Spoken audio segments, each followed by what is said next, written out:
Act like tomorrow never comes. It's as good as it can be. When I hear the bass playing, four on the floor, I just wanna let out my roar. Can't wait no more, dancing like we're animals. Hands up in the air, jump around like you don't care. Let people stare. Just put your hands up in the air.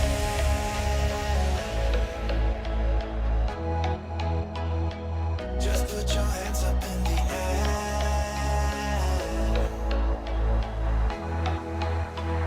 Dancing like we're animals.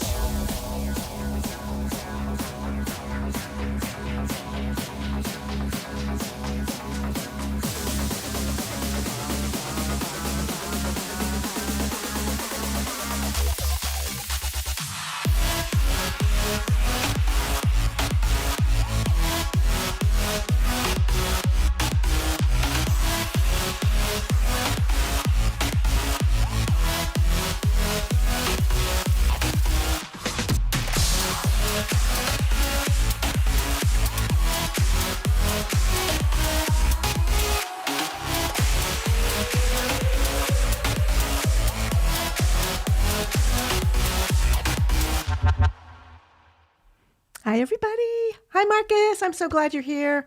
Anybody that's on Facebook, this is like a really impromptu. I'm not doing my usual noon live. Have some things that are preventing me from going live at noon. So, and this is totally unannounced. Well, just a little really short notice. So happy you're here. Hi, Marcus. So happy to see you. Oh, it's so little. I didn't. Anyhow, I can see it's like, hi, Marcus. So we're here live at the cafe, obviously. Live at the cafe, kind of behind the scenes a little bit today. And Luna is here, just really right there, kind of keeping an eye on everything, mostly on me. So I really didn't, I would not wear these colors together. I didn't really plan on this today.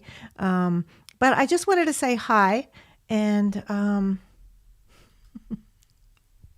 don't even have things set up or anything. This is just kind of like natural and live and just kind of hanging out at the cafe. I just want to really thank you all for being here with me. And if you're watching the replay, just type replay when that time comes. But for now, if you're new, and you happen to come across, you're not in the cafe, come and join us. But just write new in the comments, or write anything in the comments. Just say hi. Like I said, this is really impromptu.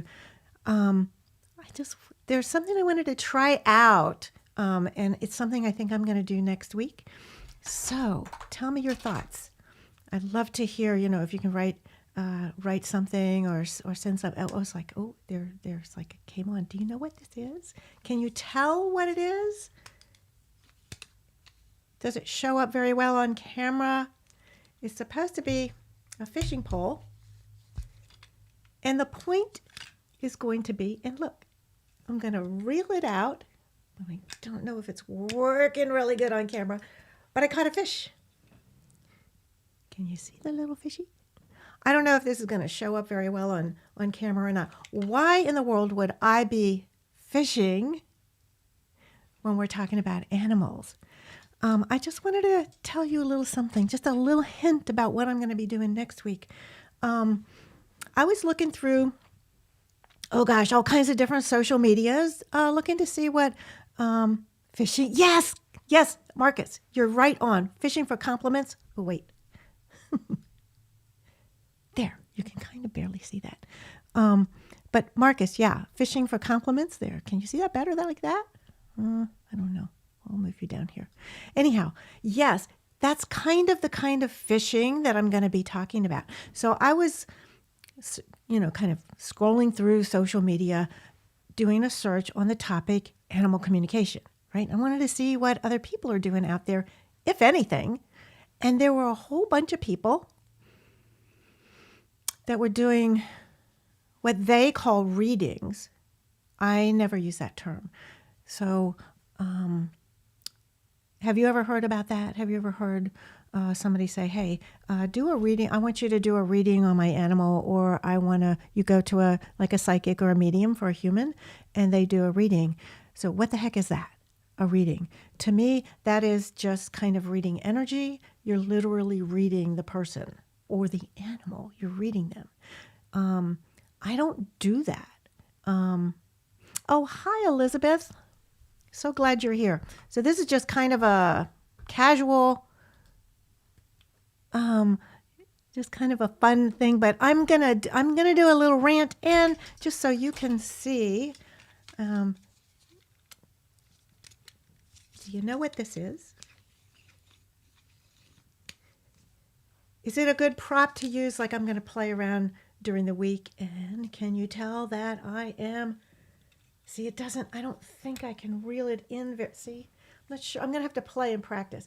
I don't think I can reel this little guy in very well, but it's really this fun little kids fishing. And when the fish is caught, this is so cute. So the fish, get rid of my eyes. Oh, yeah, there we go. See, sorry. Well, he got off the line. He jumped off the line. Okay, lost that fish. Anyhow, when you go fishing with this little kids thing, there's a little magnet. There's a magnet, right? And then the little fish that jumped off the line. Sorry. I told you this is an impromptu day. It's not scheduled. So the fish, get out of my eyes. There's the fish. He has a little magnet. It's not working very well. There we go. He has a little magnet. So when you catch him, he gets magnetized. But I'm totally off topic. Oh, he's off the hook. That's Callie. Holy cow.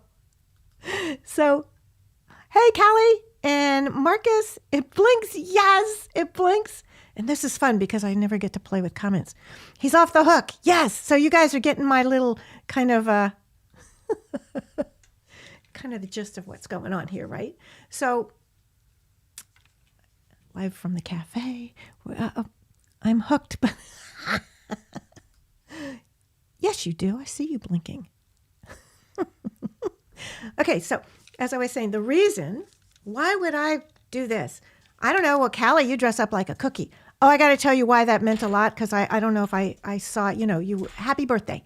Happy birthday, Callie, and happy birthday, all of us. But so I'm kind of going to go off. I told you I'm going to be like all over the place today.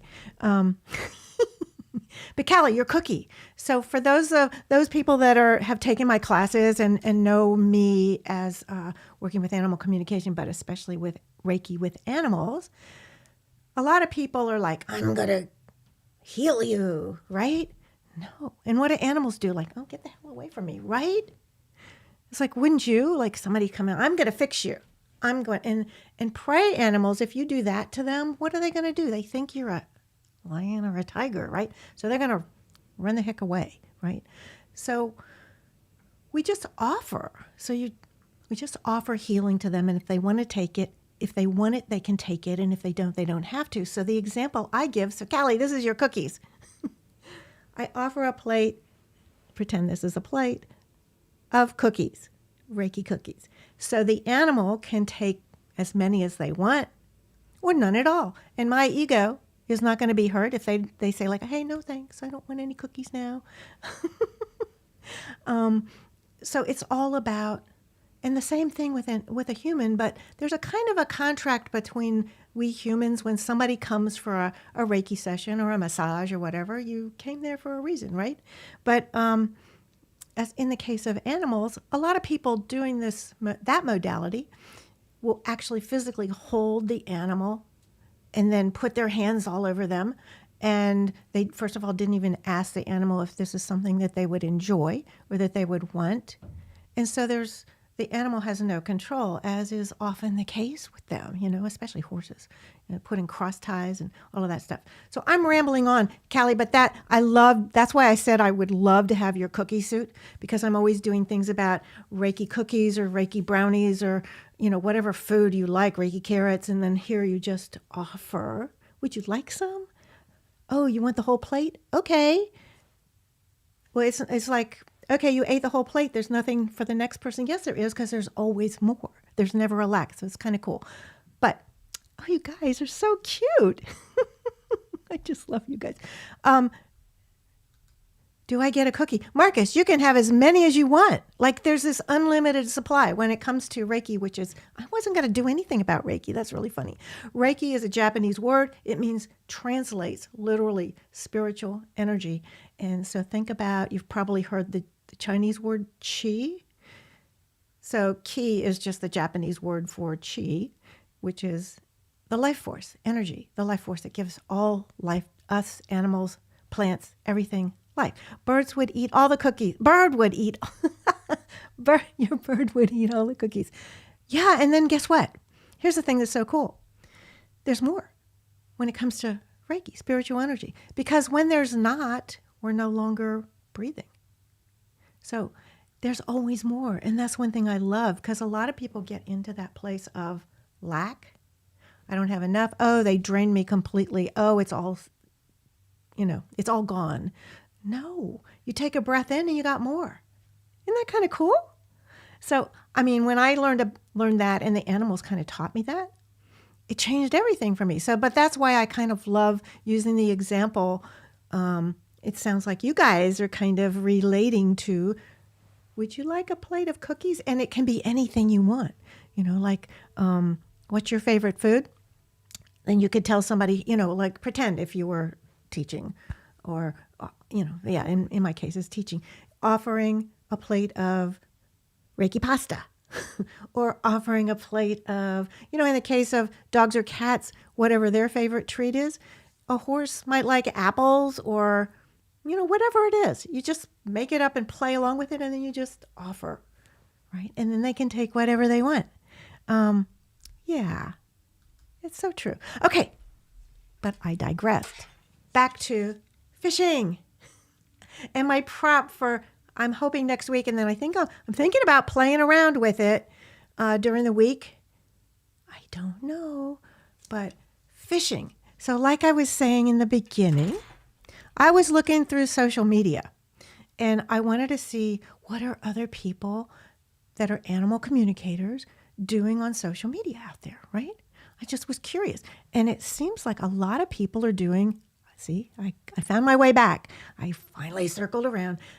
A lot of people are doing what they call readings, which I never, ever say. I'll say that back when I used to, I don't do this anymore, but animal communication consultations.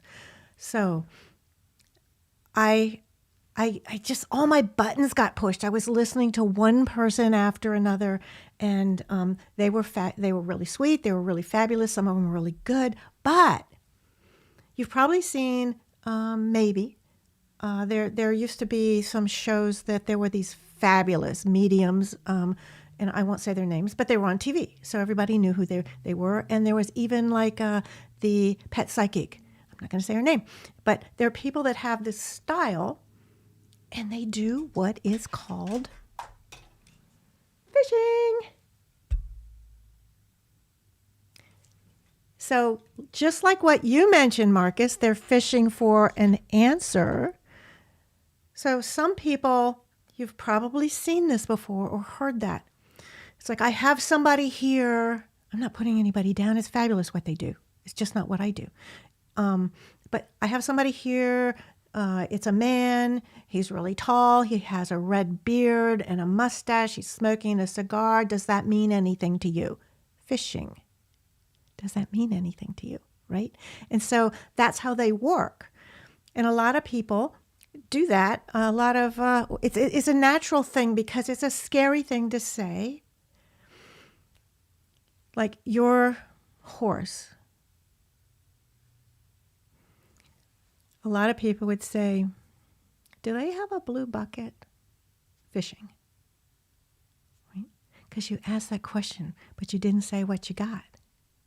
So what I love to teach my students is when they're saying, I don't know, I think maybe like I saw this, do they have a red ball? Do they have a yard that they like to play in? Do they have, like maybe, I'm not really sure, but maybe they have a friend that's like this brown kitty cat. So they're not claiming what they got. So that's, to me, that's fishing for the answer. But instead, tell me what you think about this. So let's say I'm having a conversation. You hired me to have a conversation with your dog or your cat, right? And I said, well, I kind of, do they like ever go outside? Like, do they have a tree? Is there a tree? So how would you feel about that? I mean, and that might and probably is the case, but they question it, leaving an opening for something to be wrong, right? Instead, how would you like it if the person that was sharing with you the information they got from your dog, cat, horse, snake, whatever, if they were to say, what they're showing me is the green grass and a tree, and they seem really, really happy when they see this person, and the person seems to be, it looks like the person's a male, and they have blonde hair, and when they reach down to like rub their right shoulder, it feels so good. I mean, how wouldn't you like that better than somebody asking you questions all the time, and then it leaves an opening like if you're wrong? So a lot of students go like, well, what if I'm wrong? Because we're always afraid of being wrong. It's really kind of a scary thing. What if I get it wrong? When you say, I got this, like I don't know what this is. Like I had a case one time, I was working with somebody and they had a missing dog. And I said, I don't know what this is. Literally, I didn't. But it looked to me like helicopter blades going around. And it's the only thing that I could relate to that made any sense to me, because I have seen helicopters and I've seen their spinner things, right? And so I just gave that information to my friend, and she said, oh my God, I know exactly where that is. That's at the airport. So it was the Idaho side of the Grand Tetons. And she says, that's Harrison Ford's helicopter. The dog's over by the airport. And I was like, whoa, okay, cool. Isn't that? But I didn't know what it was, but I just gave it to him. I was like, okay, this is like really weird. I don't know what it is. So for anybody that is learning how to do this, it's like did you guys know? We are all born with the ability to telepathically communicate with our animals, with each other, with all that is. Did you guys know that? Isn't that the coolest thing? So we do it naturally. We've been told we can't. We've been told it's a bunch of hooey. It's not. It's normal. It's natural. It's just wonderful, I think. I think it's just really exciting. But anyhow, back to, I rambled. But back to fishing. Does anything that I said make any sense to you guys? Make sense to you guys when I'm talking about like fishing? Like Marcus, you said fishing for answers, but people that are working with animals, communicating with animals, and they're not. I feel like they're not secure in themselves, which takes a lot of time and practice, to just go like, hey, I got this. But the thing about that is that I love to tell my students is just say what you got, because nobody can make you wrong. It's what you got. It may or may not be right. And also, so let me tell you another little thing. I was teaching this class of beginners, and this dog named Zen, little white curly-haired dog, amazing dog. Perfect name for him, Zen. He taught a lot of my classes. He and his two moms were there with the class, and quite a few students were just sharing what they got from him. There were specific things that they were asking. And one of them said, I see like a red carpet. And then somebody else said, yeah, I think there's like, I feel or see, what the dog's showing me, like a red pillow or something on the couch that's red. And they looked at each other and went, there's no red in our house. Okay, so the students are like, oh my God, I can't do this. This is really horrible.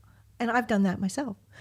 And what I said to Zen's moms and also to the students is the way this works, a lot of times, the information the animals will share with us, we humans, it's us humans, right? We don't remember stuff. So both of the Zen's moms work at a place where I go have acupuncture. So I was in for my acupuncture appointment, and Zen was always there. And they were like, hey, you've got to tell your students this. We went home and we had totally forgotten. We have a red oriental carpet. And they were like, really, we forgot? And they also said there's like, it wasn't in the couch, but it was the pillows on the couch or something on the couch that had some red woven in it. So the student got it 100% right. And there was another thing that was really kind of cool. One of the students asked the question, but then and then I had to help her, and she claimed it. Like, Zen's showing me a female dog that looks like a description, and that has this name, and I mean, really specific details. And they were like, Zen doesn't have a friend like that. He has a friend next door, but that's not anything, like that friend. And they said, you've got to tell your students. We went to the dog park a couple weeks later, and Zen met this new dog that had the same name and fit the description. Like, really? Isn't that the coolest thing? So sometimes somebody that's doing that communication with the animal, you might think that's not right, but sometimes you get that answer, the answer to whatever the person gave you a week later, a month later, even a year later. So that's kind of cool. But again, fishing. If somebody was fishing for the answer, then they would go like, they would ask the questions, but not state what they got. And then go like, oh, okay. And then they would dismiss it. So it wouldn't make them wrong. But instead, isn't it better to just claim it? And it's like, oh, okay, you might want to just kind of check around and be aware in the days and weeks that are moving forward, instead of not claiming and standing in your greatness, right? Fish. Anyhow, if you guys have any thoughts about that, I'd love to hear them. And if you don't, want to say anything now, you can write me privately. I'd really love to hear more about that, because I think it's such an important topic. And it really kind of shocked me that so many people, as I was looking, surfing, surfing through a lot of different social medias, especially some of the shorter form things, a lot of people just kind of not standing in their greatness, and as who they were, as opposed to just kind of asking those fishing questions, so that if they were wrong, they probably maybe, I don't know. And a lot of people are taught that. And if that's how you're taught, you don't know any different. So, I mean, I wasn't taught by anybody that did that, and it's okay. I did take some classes for human mediumship, and it was really cool. And, I learned about how they stand on, they do platform readings and things like that. And it's fascinating and it's amazing. But for me, communicating with an animal, it's a two-way street, and we're focused specifically on that one animal, as opposed to opening up to anything and everything in the universe to let something come in. That's a whole different kind of a situation. I'm not saying anything's right or wrong. I'm just saying different, right? I don't know if that makes sense or not. But anyhow, that's it for me. I just wanted to say hi and see how you guys go. Oh, I didn't scroll the comments. You guys are talking away. So Callie, is that, it makes sense to you? Yay. And Elizabeth, I know you know, because you've just been through everything with me. So for those of you guys that don't know me, I love, Elizabeth, I love props. So I'll introduce you to this is my little friend that comes to all of my classes.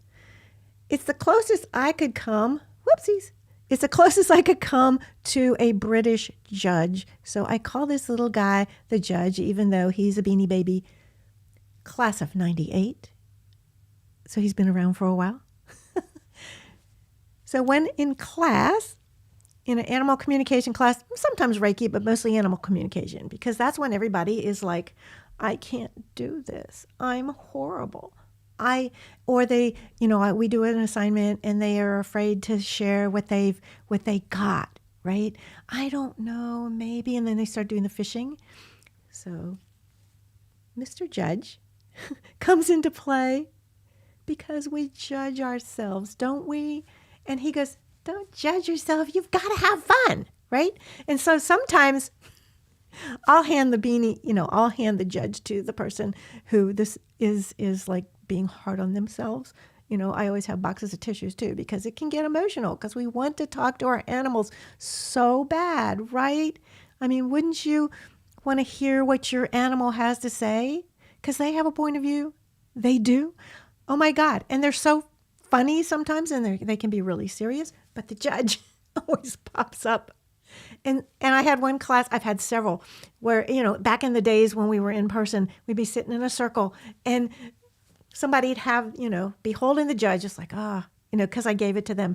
And then they would catch somebody doing what they had just done, and they would throw the beanie, throw the judge at them. So everybody would take a turn holding Mr. Judge. But just, you got to have fun, right? Because especially when it comes to our animals, you wonder what Bird would say. Oh, Callie, you know what he has to say. She has to say, I'm sorry, why did I say he? She does have a little bit of, guy stuff in her. Bird has so much to say. Oh my God, she's hysterical. Just, Callie, I know you hear Bird, because Bird's like, Mommy hears me. Yeah. I mean, it's really fun. Go with it. It's like you just have to be childlike when you're doing this stuff, and be really light, and you just kind of ha ha ha. You get really, how to get fun, like be in the unicorn energy, just fun, light, bringing up the energy. And Elizabeth, yes, Mr. Owl is your friend, the judge. But yeah, you just get really kind of light and really childlike. And you do that so easily. Marcus, you do that really easily. Elizabeth, you're just the most wonderful communicator. But isn't that, sorry. I thought I had all of my alarms turned off. Sorry, you guys. Anyhow, I'm yammering on, and I didn't mean to do that. I was just going to come on for 5 minutes, be here in the cafe. I didn't know anybody would even show up on YouTube. I've never set up a live this fast before. So I guess I should just say goodbye. And does anybody have anything that you would like to share or ask before I say thank you and goodbye? Not yammering at all. Thanks, Callie. I always feel like a yammer. I do. But anyhow, at least I'm not, oh God, I thought of you the other day. At least I'm not in the bathroom. I did a live from the bathroom and thought about you. And that's all I'll say. Oh, I know. Marcus is like, okay, yeah, sorry. I got to figure out, I forget about posting this stuff. Yeah, hanging out is so cool. I love hanging out. And I wish, more of the people at the cafe would come and hang out, because that's the whole purpose of, that's the whole purpose of, to me, the Animal Lovers Cafe, the Facebook group that was first created, a place to hang out with our animals and just kind of do this kind of stuff. But it doesn't seem to take off. Oh, well, whatever. I'm so happy you guys are here. Thank you so much for being here with me. You made my day. So I'm going to say goodbye because, it's getting close to noon my time. I'm on the East Coast. Kelly, it's not quite, 12, 11, 9 o'clock in the morning. And Marcus, what is a noon, like almost 6 p.m. at night. It's like, I love also being able to talk to people all over the world at the same time. Because doesn't that help? For me, it's helped me realize there really is no time. The theory of relativity or whatever. Not going to go there.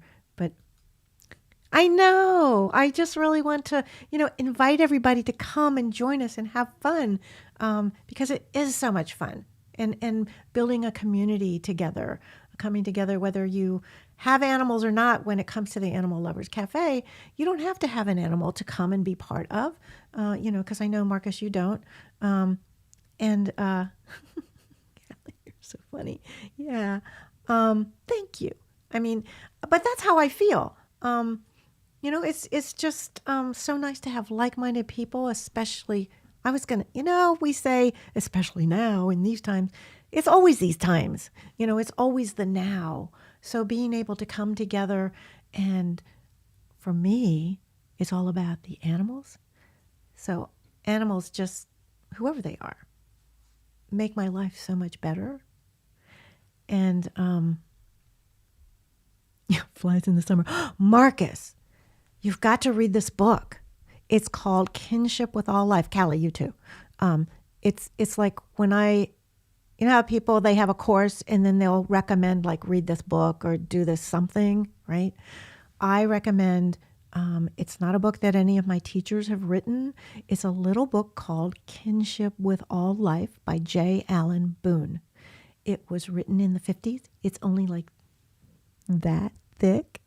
It's a really fast read, but in one of the chapters, Elizabeth, you know what I'm talking about. You know what I'm going to say. There's a chapter about Freddy the FLY. So this book is about, it starts off with this dog named Strongheart. He was a German Shepherd. He was a silent movie star. Bye, Elizabeth. He was a silent movie star in the 20s. He was really, really, like, at the top of his craft out in Hollywood. So I'm not going to give away anything, but the author, this is like really true story. The author was a writer, and the dog was owned by movie producers, and they had to go to New York, to the East Coast, and they needed somebody to stay with Strongheart. So the author, J. Allen Boone, got volunteered, and Strongheart taught him how to communicate, to hear the dog. It's an amazing, amazing story. You absolutely have to read it, even if you're not an animal person. And then after the chapters about Strongheart, and it's like a kid's book. I mean, it's an easy read. You just flip the pages, and the chapters are just really short. But you get to the chapter about Freddy the FLY. It'll change your life. I mean, it changed mine, the way I look at flies and everything now. So I guess that might be a good place to end and say, have the best day. And I wish you the best day. And Marcus, if you like that music, I'm going to play it again. And we can, I can't say what Loya says, dance this baby out, but we can do that if you want to. So thank you all for being here. And I'm going to play, I hope it doesn't start too loud. It might. But I'm going to play this music that I really love. Yes, epidemic sound. And it's called, Callie, and Marcus in case, it's called Dancing Like We're Animals. Isn't that perfect for this? So, okay, see you guys. Take care. Thank you. And I'll just play this baby out. Have the best day. I will probably be seeing you guys somewhere sometime. And if not, come on back to the cafe. Whoops. Okay.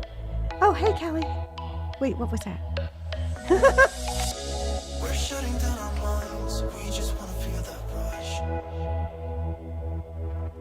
I needed the pickup too. Losing track of time, but that's so typical of us.